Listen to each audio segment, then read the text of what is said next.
আপুনি নিৰামিষ ভোজী নেকি? তেন্তে খাদ্য তালিকাত সয়াবিন অন্তৰ্ভুক্ত কৰে নিশ্চয়। স্বাস্থ্যৰ বাবে উপযোগী নে সয়াবিন? আপোনাৰ মোৰ লগতে বহু লোকৰে প্ৰিয় সয়াবিন। সয়াবিনত প্ৰচুৰ পৰিমাণে প্ৰটিন থাকে। প্ৰটিনৰ উপৰিও ই ভিটামিন আৰু খনিজ পদাৰ্থৰে সমৃদ্ধ। ইয়াত উচ্চ পৰিমাণৰ ভিটামিন বি কমপ্লেক্স আৰু ভিটামিন ই থাকে।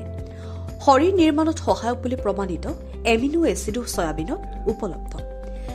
ডায়েবেটিছ আৰু কৰ্কট ৰোগ প্ৰতিৰোধ কৰাটো সয়াবিন অতি উপকাৰী। আজি সয়াবিন খোৱাৰ লাভালাভৰ বিষয়ে কিছু কথা জানো আহক।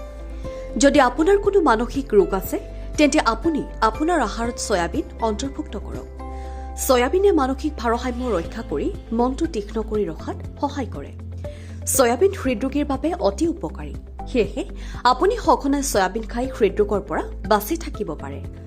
যদি আপোনাৰ উচ্চ ৰক্তচাপৰ সমস্যা আছে তেন্তে দৈনিক সয়াবিন খাব পাৰে। ই ৰক্তচাপ নিয়ন্ত্ৰণ কৰাত যথেষ্ট সহায়ক। যকৃতৰ বাবে উপকাৰী লেচিথিনো সয়াবিনত পোৱা যায়। সয়াবিন খালে কোষৰ বিকাশ হোৱাৰ লগতে ক্ষতিগ্ৰস্ত কোষবোৰ মেৰামতি হয়।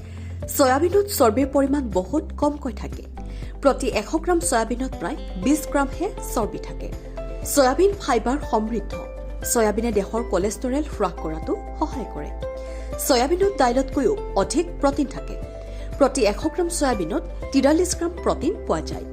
মহিলাসকলৰ ডায়েটত যথেষ্ট পৰিমাণে সয়াবিন ৰখাটো উচিত। সয়াবিনে স্তন কেঞ্চাৰৰ আশংকাও দূৰ কৰে।